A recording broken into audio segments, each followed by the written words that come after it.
It's 2 a.m. and you're lying in bed, and your brain decides now is the perfect time to replay a conversation you had 11 years ago. The one where you said the slightly wrong thing and someone gave you a look that you've never quite forgotten. You did not choose to think about it, it just showed up, uninvited, fully rendered, complete with the exact wording you wish you had used instead. If your mind does this, loops old conversations, dissects things you said, rehearses what you should have said, there is a reason. And it's not that something is wrong with you, it is that your brain is running a specific, well documented program. And once you understand what that program is for, the whole thing looks completely different. The usual story about people who replay conversations is that they are just anxious, overthinkers, stuck in their heads. The advice is always the same: stop overthinking, let it go, live in the present, as if you hadn't tried that roughly 4,000 times. But the researchers who study this have found something more interesting. The replaying is not a glitch, it is a feature, one your brain evolved on purpose, running slightly too hot. By the end of this video, you're going to understand exactly why your mind refuses to close certain conversation, why it happens, most at night, and why the people who replay the most are often the ones who care the most about getting things right. And there's one detail about this loop that almost no one talks about, a reason the replaying feels impossible to stop, no matter how hard you try. We'll get into that, but first, let's start with what is actually happening when your brain hits rewind. Psychologists have a name for this. It's called post event processing, sometimes post event rumination. It is the technical term for going over a social interaction in detail after it's already over, scanning for everything you might have gotten wrong. And here's the reframe: post event processing is not random. A 2024 meta analysis published in the Journal of Psychiatric Research pulled the research and found a clear, moderate link between how much someone replays social situations and how much they fear being judged. The more you care how others perceive you, the more your brain replays the tape. Read that again, because it flips the insult. Replaying conversations doesn't mean you are broken. It means your brain is unusually invested in your social world, in not hurting people, in being understood correctly, in belonging. The loop is your social radar running its post game analysis. It's the same instinct that makes you thoughtful, turned all the way up.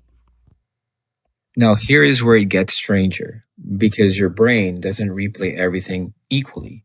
It has a very specific preference, and it was discovered almost 100 years ago in a cafe.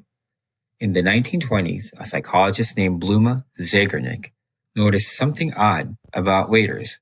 They could remember complicated, unpaid orders in perfect detail, but the moment the bill was paid, the order vanished from their memory. The instant a task was finished, the brain deleted it, but an unfinished task stayed vivid. She tested it. Participants did a series of small tasks and were interrupted partway through half of them. Afterwards, they remembered the interrupted, unfinished tasks about twice as well as the ones they had completed. This became known as the Zeigarnik effect. Your brain holds onto unfinished business far more tightly than finished business. Now, apply that to conversations. A conversation that ended cleanly. You said what you meant, it landed, done. Your brain files it away and forgets it. But a conversation that felt unresolved, the argument that never got settled, the thing you wish you had said, the look you couldn't read, your brain doesn't file those. It flags them as open, unfinished, still needing resolution. And here's the hidden cost I promised you at the start. The reason it feels impossible to stop. Your brain keeps the loop running because, as far as it's concerned, the task is not done. Replaying is not you failing to move on. It's your brain trying to finish something it never got to close.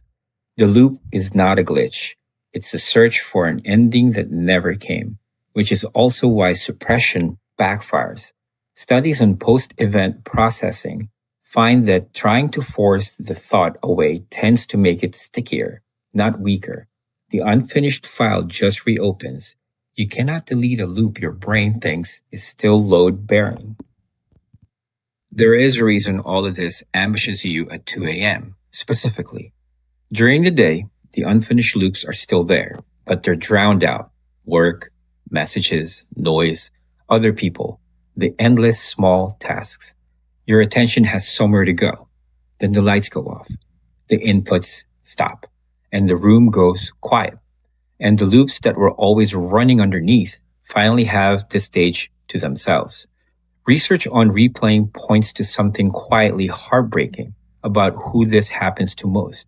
People who grew up in homes where saying the wrong thing led to conflict or withdrawal or punishment tend to develop a much louder internal monitor. For them, replaying isn't really overthinking at all. It's an old survival strategy still running. A child who once had to scan every interaction for danger, now an adult, lying awake, still checking. The mind is just trying to keep you safe using the only method it ever learned. And then there's the most absurd version of all of this, the one that gives the whole thing away. You don't just replay real conversations, you replay conversations that never happened. You rehearse arguments with people who aren't there. You deliver the perfect comeback to someone who wronged you in 2019, out loud, in the shower, winning a fight that ended years ago.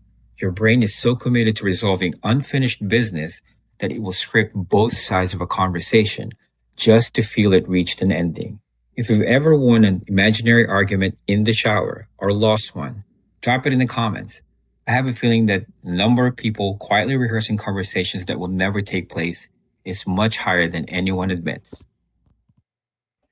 So here's what it all comes down to. The people who replay conversations are not broken, and they are not simply anxious for no reason.